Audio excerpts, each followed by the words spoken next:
Hello and welcome to a new episode of the BIMvoice podcast. My name is Petru, and today I have the pleasure to talk with a certified BIM instructor at BSI and a BIM consultant. Welcome, Stefan Szell. Hello, Petru. Thank you so much. Thank you for the opportunity.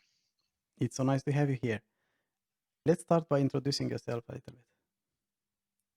My background originally is in construction. I have been a general contractor for about 14 years in the United States. And that is important because I have went through and I made so many mistakes and noticed mistakes in the construction industry. So being in the field and playing with my own money, obviously, as a general contractor, I was responsible selling the projects, designing the projects, and make sure everybody gets a paycheck. You learn a lot. And you learn a lot about the needs of the construction industry to digitize. So that was a great experience for me. So I look at BIM in general from an angle of how it's helpful for the construction industry, where it's needed, what are the parts and pieces that are missing, and so on.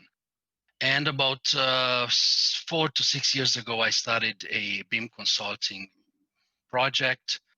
I went to London and took the courses available that were available given by BSI. And I've got certified in as an instructor also. And so I work currently as an instructor and a consultant. But I also studied physics for about 2 years in Canada before everything. But kind of construction attracted me back to this field, and I'm very, very excited about this new opportunities that are opening up with digitization of the industry, and hoping to spread the word so that people understand how important it is and how helpful it is to really understand what's going on and how to massage the information out there for your own needs as a company or a business. I see. Have you stopped working with as a general contractor for good, or you completely switched to BIM consultancy? If I have a very interesting project, then I will take it. I'm a very modernist designer. I did only residential projects, very minimalist modern projects. So if there's a very exciting project that comes up, I just finished a house about a year ago, which included the design and the construction of it. And so I do occasional jobs, but if they are interesting only. Okay, I understand. So it was not, we are not talking about a very big company, right? We are talking about a small company. Probably my projects are around $1.5 million in US dollars, residential projects. But it's very interesting how many problems and difficulties you see as far as construction and waste of money and time that is concerned.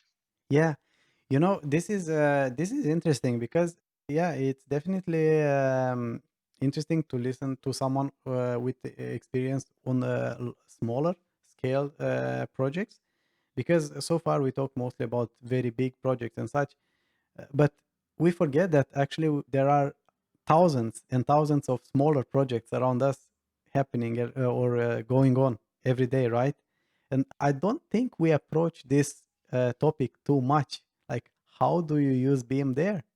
But before I ask you how do we use BIM there, what is BIM or building information modeling to you?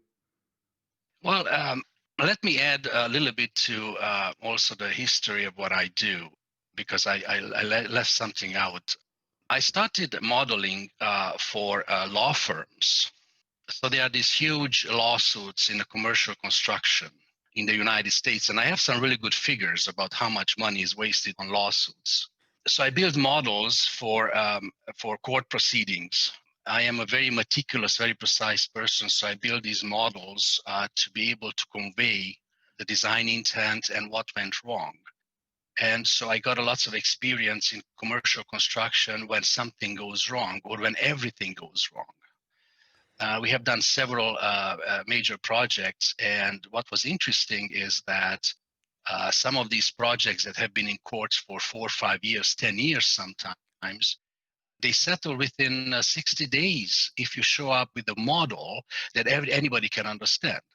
So what happened is that usually in court you have like up to 10 lawyers, very expensive lawyers, and they have 2,000 pages of documents, and they show up with a 600 page of 2D drawings, and you lose the jury within 15 minutes. They are not going to follow you. They are going to be not interested. But when you show up with a three-dimensional model and they can see it on the screen, and you do a virtual tour and you walk in and walk out and show the shelf angle and how the brick was supposed to be installed, you get their attention. And I just wanted to mention this because, first of all, I got lots of experience when everything goes wrong in construction. Second of all is I realized what a powerful tool it is to use models to convey information. Complex, very complex information, lots of information. In 5-10 minutes, you can explain by showing a model in a virtual environment. So that's the point I was trying to make. Now, to answer your question, what is BIM? Well, BIM is defined by as many people as you talk to. There's always a short answer and there's a long answer. So the short answer is BIM is a process.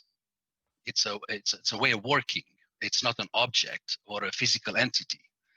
So that's a very short version of it. Now, if you'd like a long version, if you have time for it, I'll give you a better definition, which I like much better. Of course, of course. So I would say that BIM is a collaborative, and the word is collaborative, production, management, and dissemination of information, where all parties involved on a project use a 3D application tool, whatever that is, and to produce the graphical information and other information like scheduling, cost plans, performance requirements, program sustainability information, operation and maintenance is also included, and it's stored in a common data environment, right?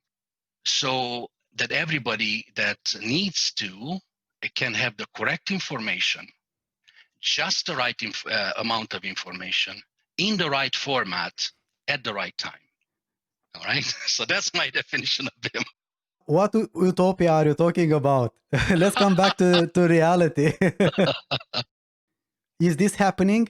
Do you know any specific? Do you have at least one example of a project where it started planned this way? Well, I know of parts of the whole process that have been done well. And that's what I'm working on very hard, is to spread the word and try to show people. So that's why I'm so happy to be on your podcast, is that hopefully someone will pick up some of the ideas and understand the importance of digitization, because it's tremendous. I mean, if first of all, the construction industry worldwide is about $11 trillion. All right, this was in 2019. By 2025, the estimates for 14 trillion. So we're talking about US dollars that are huge amount.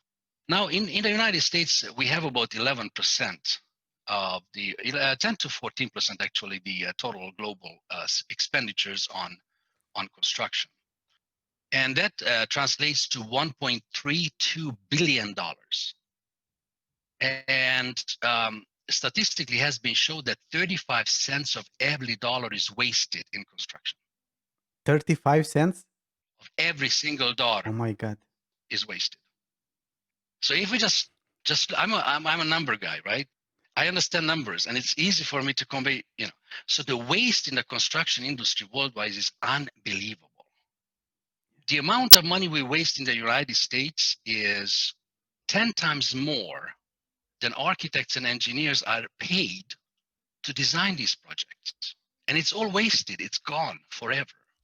And so this is why it's the biggest industry in the world. And we haven't talked about asset management yet.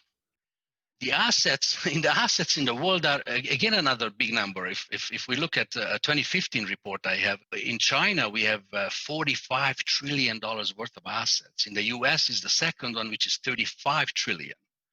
Japan is the third one, that's 15 trillion US dollars. So we are talking about managing assets that are the biggest cost to a GDP of a country.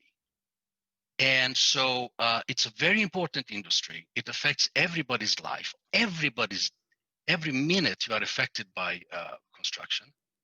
And so it's very, very important to look ahead and to understand some of the concepts that are so important to make it much better than it is. That's so true. If we go back to the 3D models for the cases, for the disputes, did you say a number about how much money are wasted in these disputes yearly? Do you have any idea about that? Well, the cost of okay, I have some data from the World Economic Forum. And worldwide, we spend globally about $870 billion on lawsuits.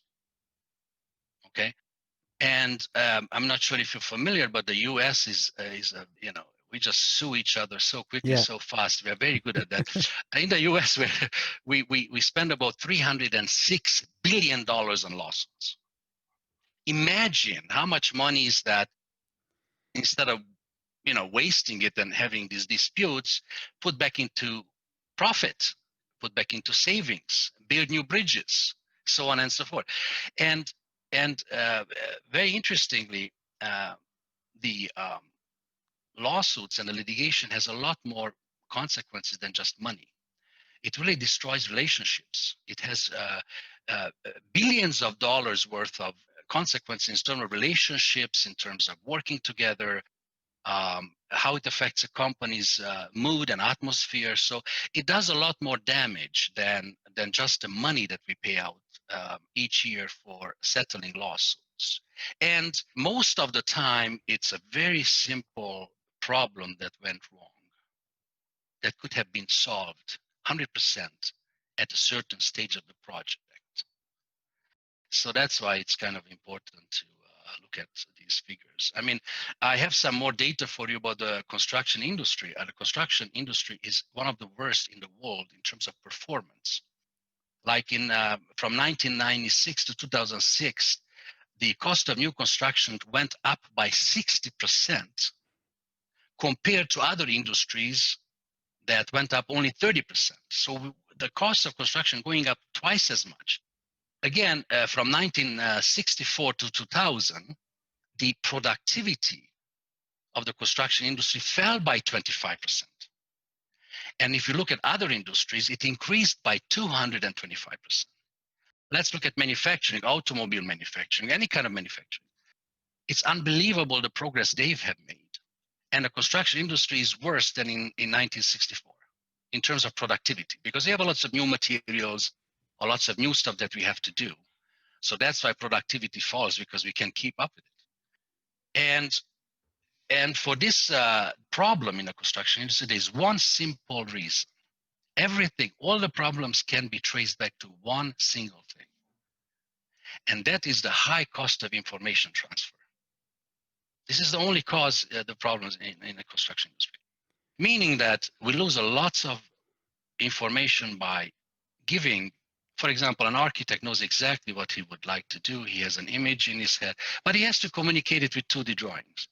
So half of the information is lost by the time somebody reads that drawing, right? They interpret it the wrong way. So this is what I mean by high cost of information transfer, that there are so many people involved in the construction industry and there's so much information lost. There's a statistics, well-known statistic, that 40% of time of people is spent on looking for information. So instead of doing work, they are looking and interpreting information. 40% of time is spent on looking for information.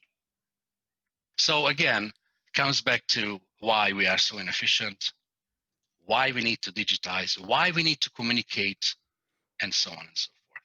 Yeah. Then we have another aspect to this. There are very many businesses built exactly around this way the things are going. There are so many businesses that would just disappear if things would have been done in a better way, more efficient way, you know? And then you go and ask, why don't we want to move quicker, faster, to better ways of working?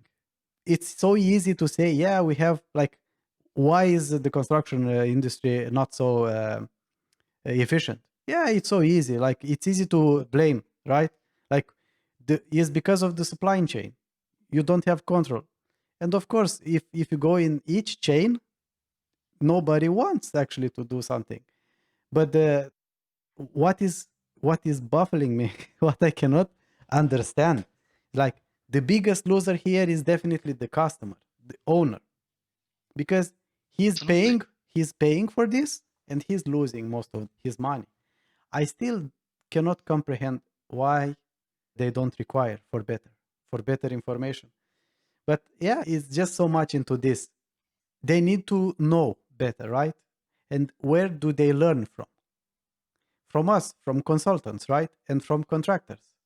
But if we don't genuinely, like, if we must choose from selling our businesses or from making a decision based on ethical, only ethical, what usually we used to do, we adhere to the letter of business of the company, right? This is the rule. We must assure profits, right? I'm not blaming anybody here. I'm part of the process as well. But I think, like, it's very important, until this is not coming from inside, it's very difficult to change anything. Yes, it's a really difficult problem. And there are many reasons for that, though.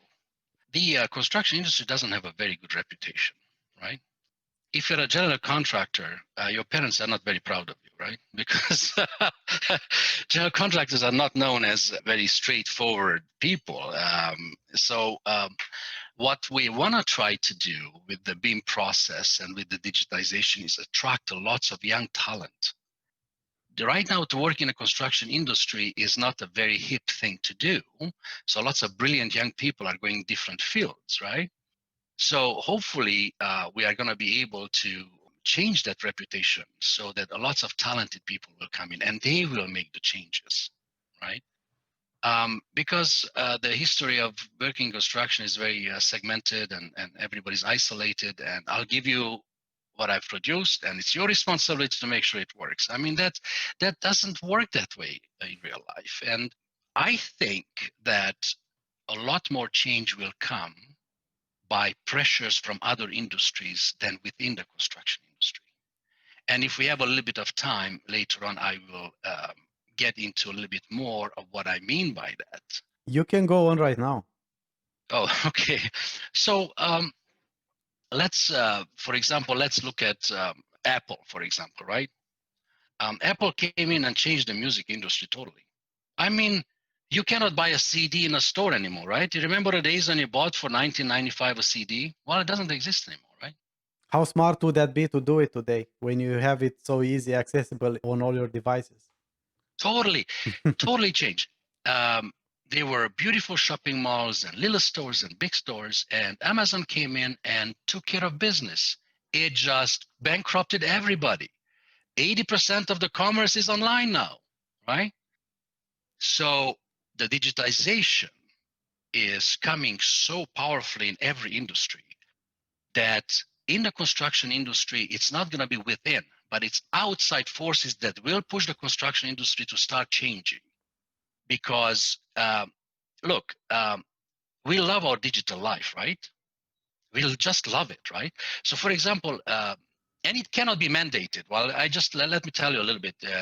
In the UK, they mandated BIM level 2 by 2016, and it created some great results. And I'm a very, very big fan of what they have done. They've done the standards. They have put together lots of information, and there's a lots of knowledge in that came from that mandate.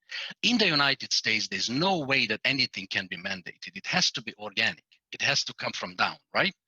Because here in the United States, we do not accept any kind of government mandate, or anybody can, we cannot even agree on wearing a face mask, and everybody gets the same disease. So imagine mandate.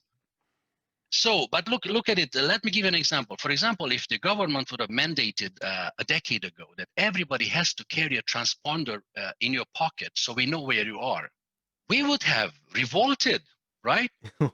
We would have been yelling like crazy and burned down a few towns and cars, right?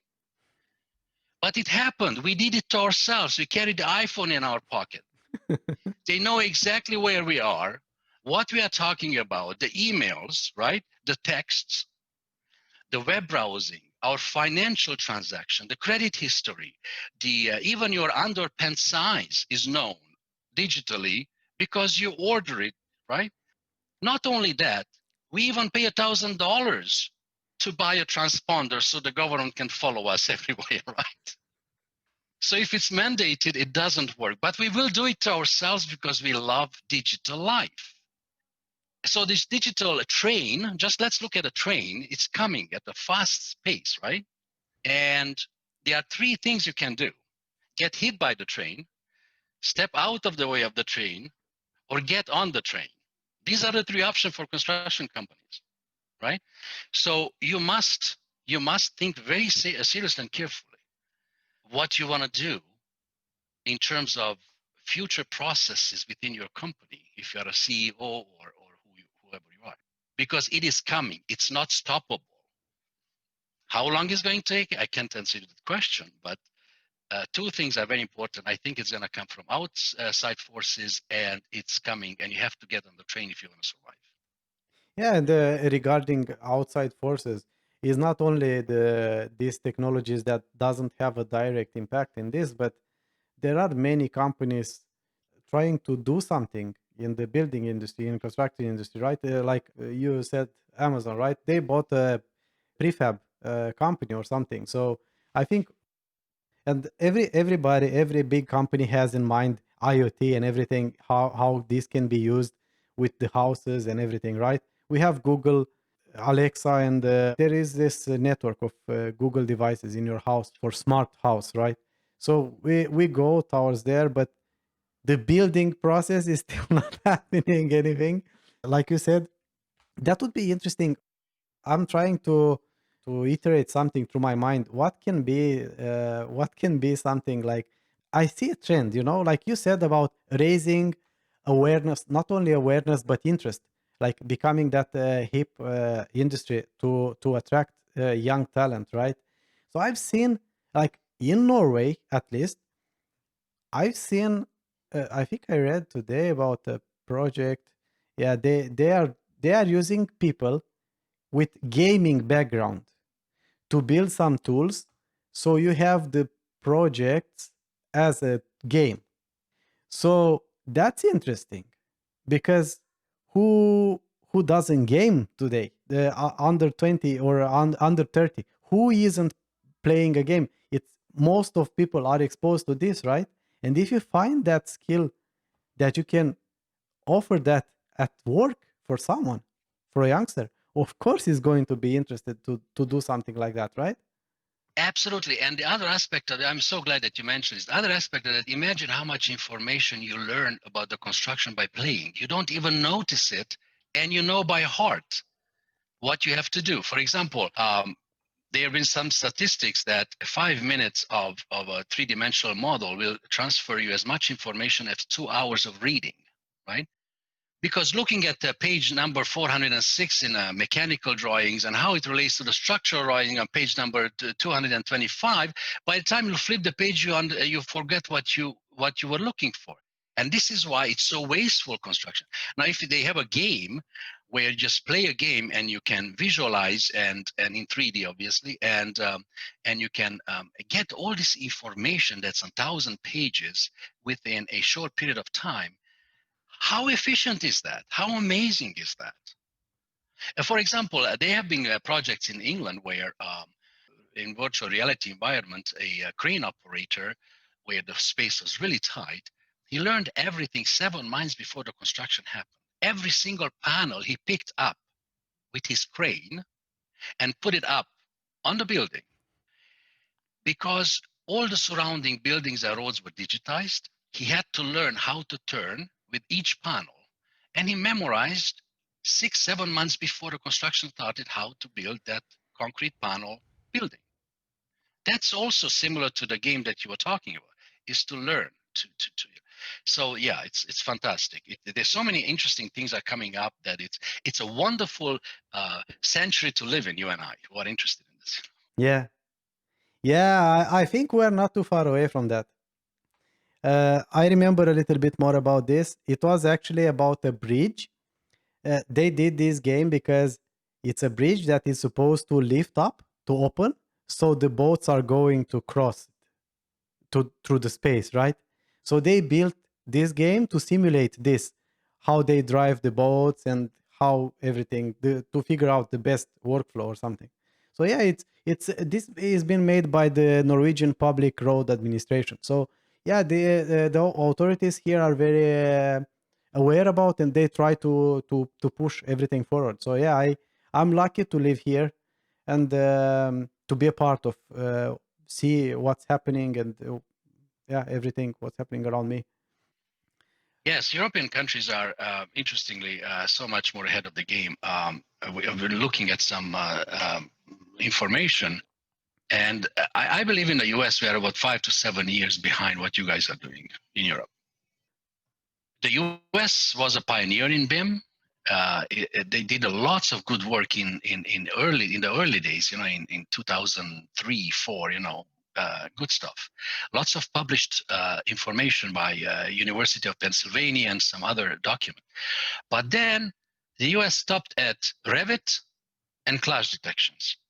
So if you ask any company in the US, do you do BIM? Oh, of course we do BIM. But, so what does that mean? Well, we use a Revit model. What? That's not BIM. That's just a three-dimensional model. And so, yes, you guys are lucky in a sense that you are much more ahead of the game.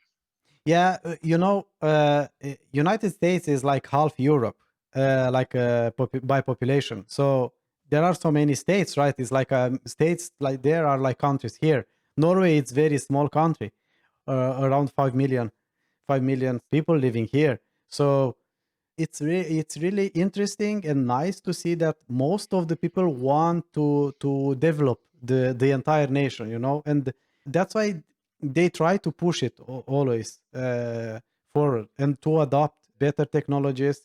But yeah, it's still a work to be done here as well. But it's very nice to see not only startups interested in doing this, but seeing the national companies, the state companies doing their part. So I don't know how, like from the United States, from the guests I had so far, I've seen like DLR group. They are very advanced from what I learned from the guests I had so far. They are really invested into this. But I guess when you look at the entire landscape and when you look to regulators, because there is the gatekeepers, right?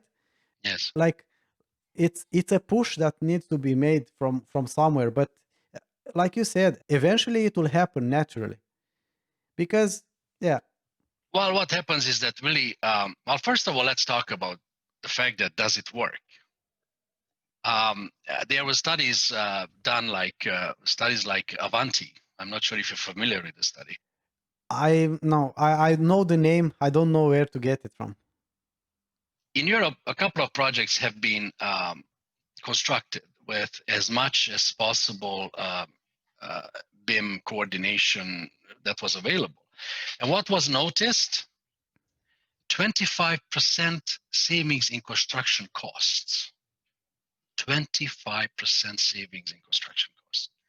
And 40% savings in construction time. I mean, that's huge for owners.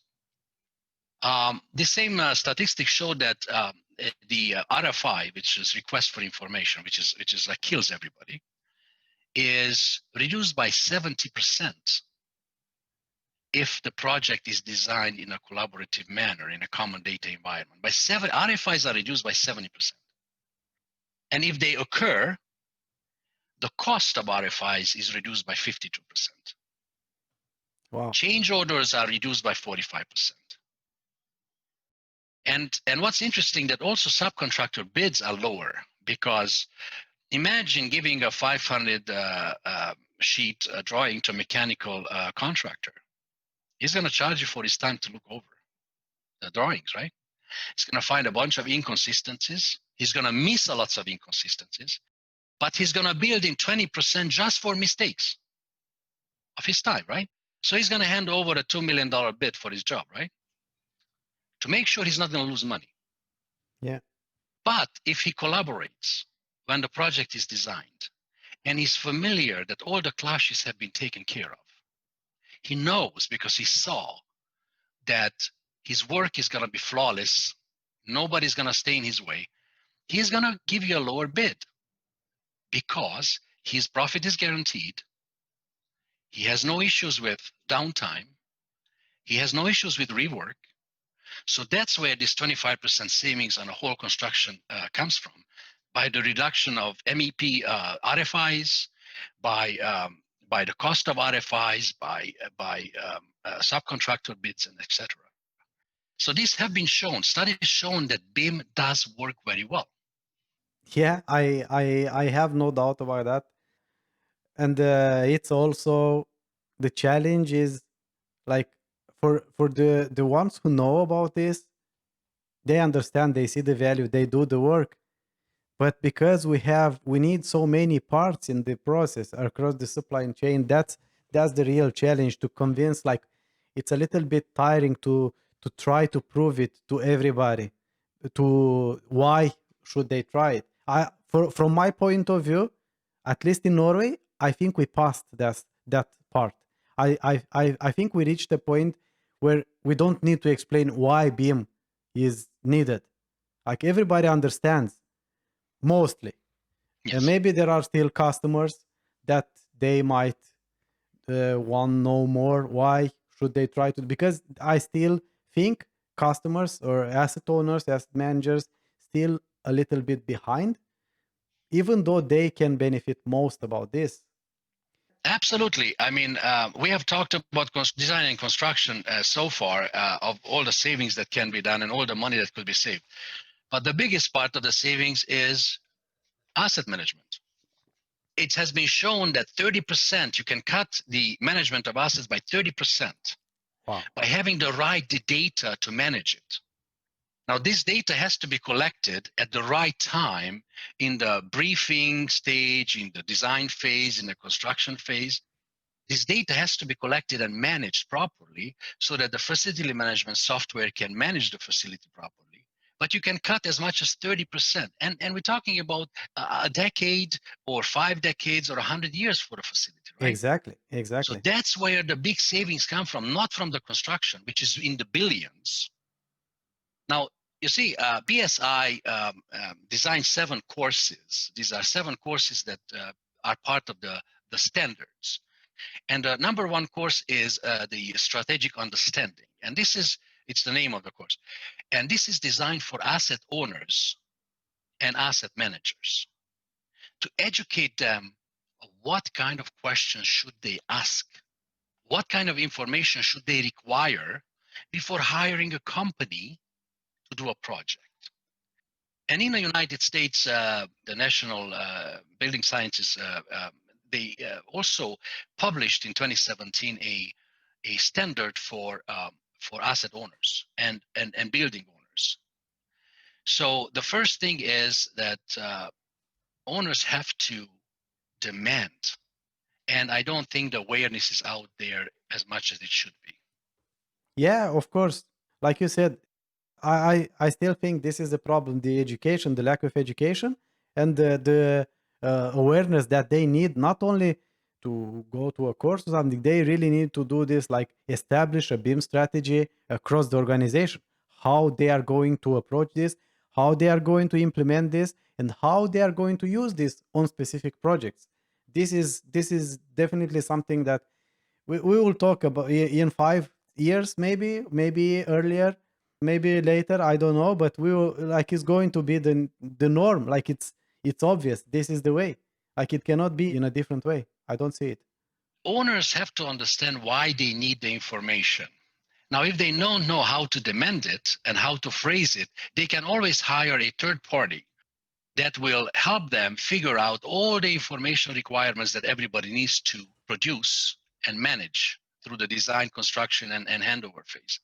So they can get help, but they have to understand the importance of getting the information. For example, COBE is one of the courses that the BSI teaches. It's how to hand over information at the end of a project, construction of the project, right? To be useful for the asset managers and the owners of the building. So there's this language where you can extract this manageable data from every stage of the construction and design phase to use it for asset management. And it's called COBE, which is a term that has been developed here in the United States like many decades ago. And the US Army is using it, and NASA is using it. And it's a very nice tool to be able to extract this information. Now, most architects and engineers don't use, they handle the information, right? Like structural information, data about equipment and stuff like that, but they don't extract it for the use of the owner. No, And it's a waste of money and talent to do that. completely agree. So this is tremendously important. So people have a good general. And you see, I'm not really big fan of standardizing and demanding things, because I grew up in a socialist country where everything was demanded and asked. So there are many people, academics in the BIM research, that they are not very big fan of standards. But what I like about the standards is that they give you, the different courses give you an overview of how you should think about the process, right? Like, for example, if you want to be a structural engineer, you can go online and start reading everything that's out, that's there available online. It will take you 20 years and you will never become an engineer. But it's useful to go to university where the courses are designed for you. You know what you have to study. The knowledge is built upon previous knowledge. You graduate, you become a structural engineer, and then you can do all the research you want, but there's a structure of how to become an engineer. So that's what the standards help people understand. What are the processes? What is the language that is used in the BIM world, and so on. Yeah. Regarding the challenges we face in our industry, like the courses, because you are a tutor, instructor, right? Yes. If we take, for example, the IT industry, if you want to learn something, if you want to learn Python, if you want to learn Java, everything, you can find a lot of resources. What do you think about the access to information in our industry? Well, there's a lots of information that's available. The only problem is how do you digest that information, because there's so much nonsense out there that is not BIM at all, but it's called BIM, that if you don't know what you're looking for and you don't know how to make a judgment call, you can go in 1,500 different places, directions, and you never really understand the concepts that the digitization means to the construction industry. So I'm a big fan of all this information being available, but you have to look at it in somehow in a structured way so you can really understand the process, because this is a process. This is not something like learning a computer language and then your imagination will take you of what you want to write in terms of software because you know the language. This is a process. You have to work with human beings, hundreds and thousands of human beings on a construction project, right? So it's a totally different field that need to be influenced than just writing programs.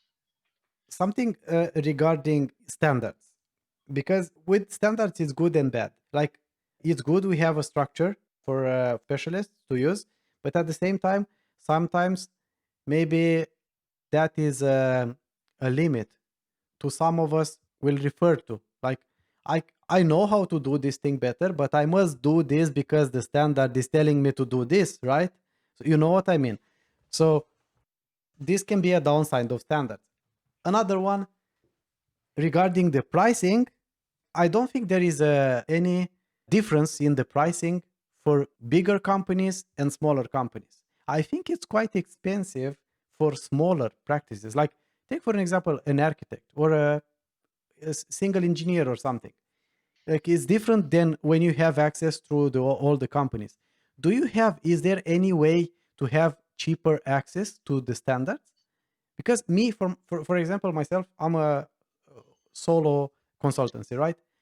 I would like, I have planned to buy all the BIM standards, the 9650, all the 1 to 5 or 7 or what it is, right? But you come up to like over $150 each, you sum up some good percentage of my monthly pay, right? So is there any smarter way? Is there any kind of cheaper subscription or something, or there is no difference for individuals to companies or something? I'm asking this because I don't know. So this is this is not a trap question. Well, the first question you raised up, you raised was about the standards might limit the way you work. So let me answer that question first. While all the standards have been written in such a way that there is no suggested software of any kind, when we teach these courses, we are staying totally away about talking about any kind of software, because the standards wanted the market to build and work out the best solutions to produce information and to manage it. The standards are about how to manage this information, how to think about what information you need in different cases, or your case of the project. So it's a way of helping you think about your project in an organized fashion and way, but it does not demand to use any platform or any software. So that's all open. The second part of the question is, yes, the standards are quite expensive. And if you take the classes, they are probably $1,000 a day or so, right? So it's a judgment call that you have to make. But in case of an architectural firm that you just mentioned, the first case of that, the savings that you get in efficiency by applying these principles are unbelievable. There's another statistics for you that I have, that architects produce about 25% more information that is actually needed, with all kinds of pages of sections and elevations that, so that's 1 days of work a week, right? So what I'm saying is that if you start thinking smart about your work and be more efficient, that $1,000 or that $200 for the standard itself, the expense evaporates right away, because you start applying it, more, and so on. So that's kind of how I would look at it, from my point of view. I see, but still, then it's much easier than for bigger companies. I'm Absolutely. thinking from this point of view, right? Like, from my point of view, it should be a little bit more accessible for individuals. Like, yeah, you cannot compare. Like, it's just too cheap for the bigger companies that have enough money, and the smaller companies. Well, one way of doing it is get together 6 people that are interested, and then there's a discount for the courses. If you get 6 people together and you can take this online, or even BSI comes to your company and gives the courses on site, so you don't have the expenses of travel and whatnot. So there are some accommodations that can be made.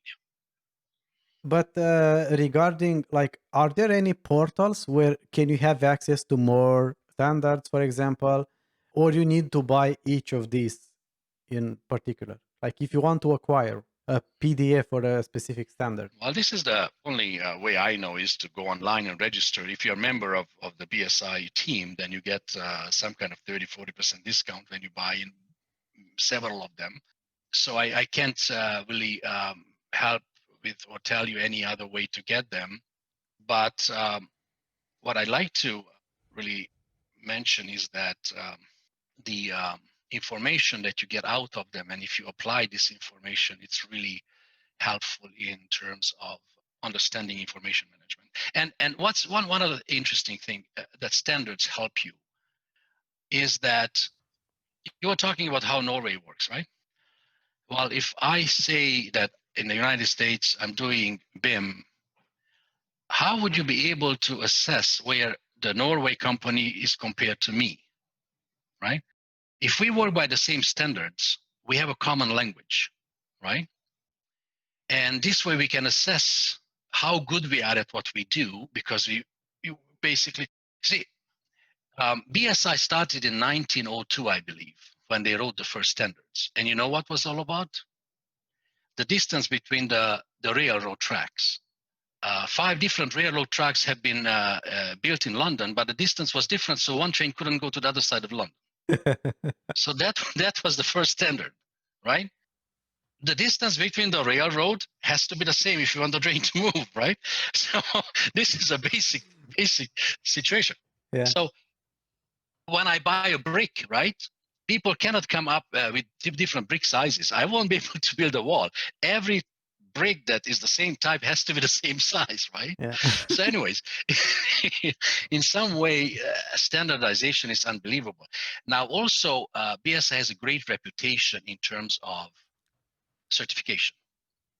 So for example, if you build a building in Norway and you get a kite mark certification from BSI, that means that you did, for example, BIM level 2 or stage 2 through the whole process of doing that building.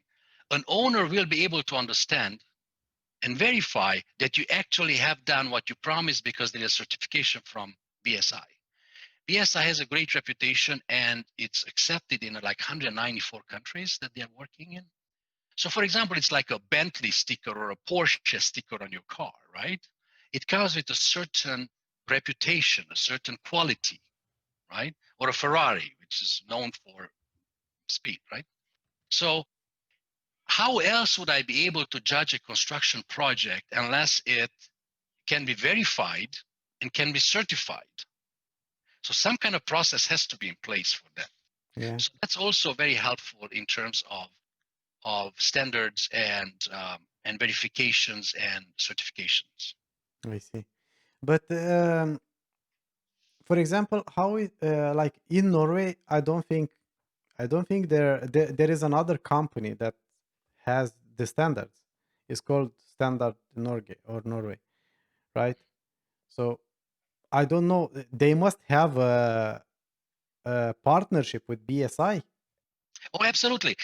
What happened is 14 countries got together. I'm not sure if Norway was in it or not, but 14 countries, European countries, got together and they agreed on these standards, right? Took them years. Imagine what a task that was. Yeah. And right now, about 40 to 50 countries worldwide adopted these standards. So in the European Union, used to be a French version, a German version, and so on and so forth. But since the 1950 standards came in, there is a kind of internationalized version of the standard. It's not British anymore. Yeah. And 40 countries adopted it. So this is available in most European Union countries and quite a few countries around the world. What else can we done? What should we do more to get closer to your ideal version of BIM? Well, I would love to see a project that from the beginning to the end is done according to every single detail that is based on available technology and information that we have, right? I haven't seen one, so I would love to see that. So what should we do? I think these standards and BIM courses in general should be part of an architectural degree. I really believe that. So the new people start thinking in a different way in terms of collaboration, in terms of sharing information. And one of the principles of the standards is the reuse of the information, right? So it once has been worked out, reuse it, share it, use it many times, use it all. That's where the cost savings are coming in, right? So I think architects should not get a degree until they finished some kind of BIM courses, because they are really, in the United States, they are in charge of mostly of the whole process, right? Wow. And so that would be a great start. Podcasts like you're doing are great.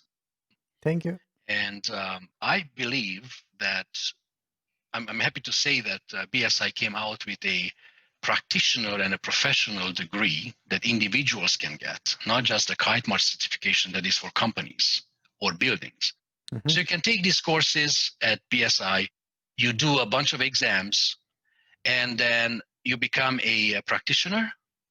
And then with experience after 3 years, or show evidence that you have practiced it for 3 years, and an interview, you become a professional BIM, accredited by BSI, BIM professional, right? So now if I want to hire somebody and they have this degree, I know exactly what they have studied and what they have passed, right? Yeah. So again, this standardizes the knowledge. Right now in the United States, there are over 3,000 BIM jobs opening that people want to hire, right? But when you want to hire somebody, you don't know what they think about BIM, or what do they, you know. But if you get this professional kind of training, for example, from BSI, I am guaranteed that you have passed the exams, you have the experience, and we speak the same language. So then I'm willing to hire anybody, and you can get a good job because you know how to handle information, and I have confidence in their certifications. Yeah. Yes, indeed. And to add something to this, regarding the Kobe, I think Building Smart has also now, they was supposed to start in the summer to start certifications for Kobe. What do you think about Building Smart? Are they existent in the US? Yes, yes. There's a lots of good information if you go on their website. And well, Kobe was invented here in the United States. You can take classes at Florida University, where the inventor, Bill East is the guy who invented Kobe. He's the one who is teaching the courses, and you can get certified again in that. So there's lots of good information out in the United States, and lots of good opportunities to really get your foot wet and be efficient at information management, because really this digitization is a miracle if you use it right, and if it's a burden if you just do it as an extra thing to just look good, or your company to look good, you know. Yeah. I was thinking this is something randomly, but I remember I read to something about, Tekla structures Sure, from sure. Trimble, right? Yes. I think they are in Europe. I don't know or if it's around the globe. There is this award for the most advanced build project uh, with BIM, and I know there is a. They managed to build the first bridge in Norway without drawings, which is in this competition. So yeah, that looks really interesting. It was quite big bridge with the longest span of around 200 meters. So yeah, we have more commercial projects from before built it without drawings, and now they done this bridge, and there are more projects. I know about another, yeah, tunnel, railroad with the tunnel and everything there, bridge as well, where they don't won't use drawings as well. So we get closer and closer to this. There's a company in Ireland, or they did projects in Ireland. It's called BAM, BAM. They have digital construction sites, which paperless, totally paperless construction sites, and contractors welcome it. The contractors love BIM because their work is so much Easier. easier. They just love it. Suppliers love it. It's no problem. In the United States, the problem is the architects and engineers. They are the head Really? of the whole process, and they just pushing back like crazy. I'm not sure what the contractual or liability problems are at the heart of their resistance, but contractors in the US love it. That's it should be like it's much easier to have your phone than some papers around you. And if you have a model, you can extract thousands and thousands of sections and elevations that you don't have to design and print out.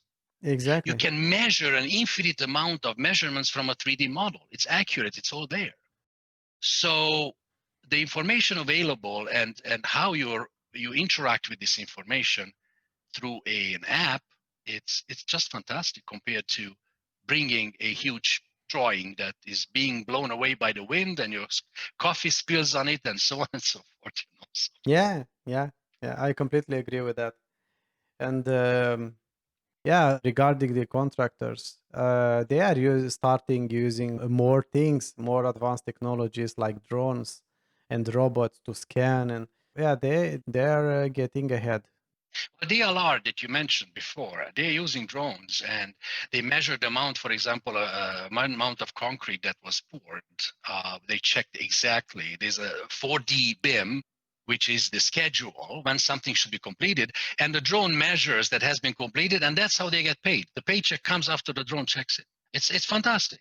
They also developed a robot where the software has the layout of all the walls, and this robot is just marks every corner and every wall on every floor quickly, very precisely, run by software.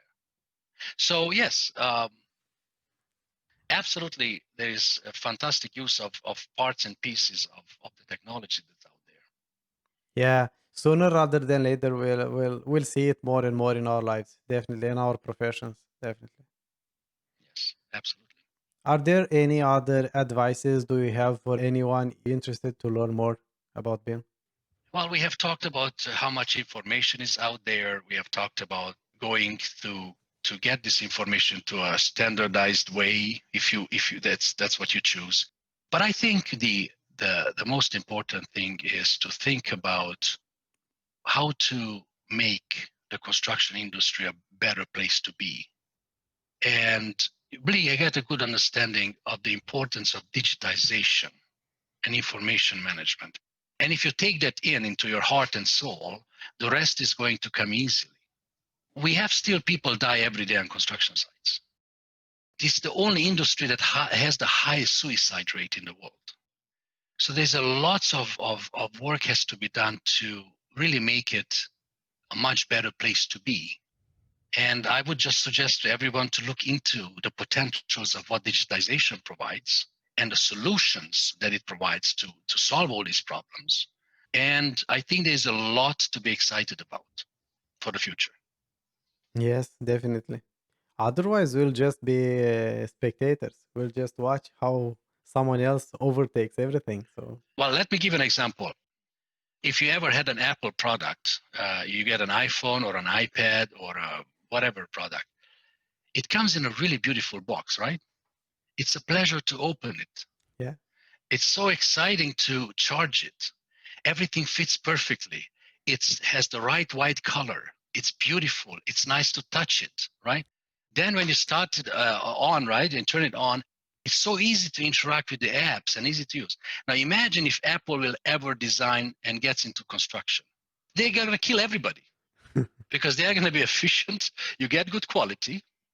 So yes, if somebody gets into the same level as Apple products, the construction industry is going to be totally different. Yeah. And one of these companies might do it. And they will crush everybody else. Yeah, it's going to be interested how to. I think the key to success here is to eliminate as many as possible links in the supply chain or join them together, because unless you find the synergy there, like even with regulators, you need to lift. Like I don't know. At least this is how I see it right now. I see this as a very big challenge, but we still don't have the regulations adapted to the way data or data or information is used nowadays. So yes, that's that. Oh, yeah. And as far as supply chain is concerned, we could do a lots of offsite prefabrication. It's very efficient. Things that have been done in 4 months before, people are doing it in 3 weeks now or a month. I completely agree with that. But it's a problem because, and I know this because I worked for around half a year for a formwork company that was renting formwork. And I was designing formwork systems for projects. At least in Norway, there is not, it's a very, very long ordering time. It's a very long, you don't find under 1 year or something like that. It was very big. And this was for 2 years ago. I don't know if that improved, And another problem regarding this, I don't know how environmental friendly it is. So, but I completely agree with the fact that it's much more efficient. It gives you more room and better time to plan. And better quality of work. Of course. It's under environment that is there's no rain, no sun, it's air conditioned.